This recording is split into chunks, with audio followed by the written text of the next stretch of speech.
I knew she was hunted by terrorists who were shooting at them. Romy was trying to hide behind bushes and shushed me so they will not hear me, as she wrote. I remember the last call from Romy on that fateful morning. She was terrified, and I felt utterly helpless as I listened to her suffering. I now give the floor to the distinguished representative of Israel. You have the floor for 5 minutes.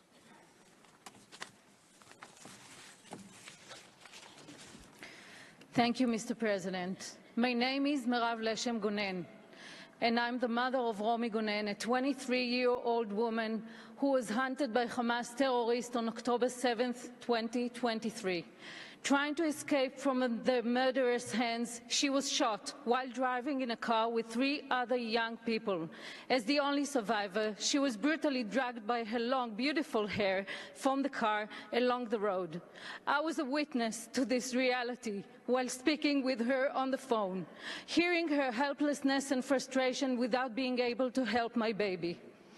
That was 257 days ago. Romy and 119 other hostages are still being held incommunicado in the Gaza Strip to this day. Mr. President, I stand before you today not just as a mother, but also a voice for women who have endured unimaginable suffering, whose pain is not acknowledged. When women's bodies are used as political tools, when their dignity is set aside because they are not on the right side, it is a badge of shame for us all. Since October 7th, the world has been confronted with the grim reality of the sexual violence that occurred on the day of the attack and during captivity. However, despite horrifying testimonies of survivors, a comprehensive report by Special Representative of the Secretary General on Sexual Violence in Conflict, Mrs. Pramila Patten, and charges of sexual violence and rape in international tribunals, the report of the COI has failed to properly address these accounts. Mr. President, the recent report from the COI trivialized the severity of sexual violence experienced by women in captivity by reducing their suffering to mere parading of women as trophies. This oversimplification and dismissive attitude are not only deeply insensitive, but also indicative of a broader problem: the unwillingness to confront uncomfortable truth and the shocking decision to look away and not reach out to help the helpless ones. Released hostages such as Amit Sosana, Agam Goldstein-Almog, and Aviva Sigal have courageously shared their first-hand experiences. Their testimonies should have been met with serious investigation and validation. Instead, their stories have been overlooked by the report. The international community must not allow political consideration to override our core human values. Energy and resources should be directed towards securing the release of the hostages and the rehabilitation of the victims. We owe all hostages still held by Hamas terrorists in Gaza to do all in our power to release them immediately. I owe it to Romy, and so does the international community.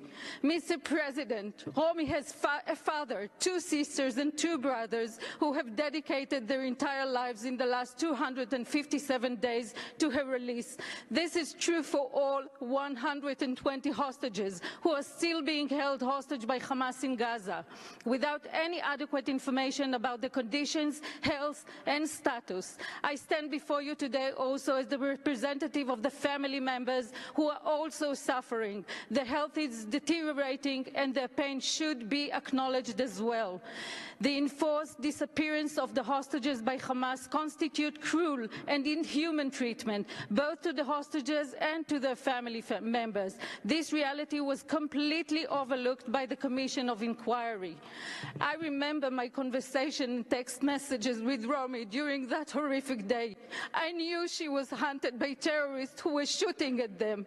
Romy was trying to hide behind bushes and shushed me so they will not hear me, as she wrote. I remember the last call from Romy on that fateful morning. She was terrified, and I felt utterly helpless as I listened to to her suffering. 23-year-old girls should not be taken hostage. No one should. Mr. President, we should be on the same side, the side fighting hostage-taking, never accepting the use of young women as tools for trade. I hope my Romy still believes in the free world, still believes in us, and still believes that together we will end the nightmare she is in. I believe that we can do more for them. We can do better for them. The hostages need us. The world needs them. Please help me hug my daughter again. Thank you, Mr. President.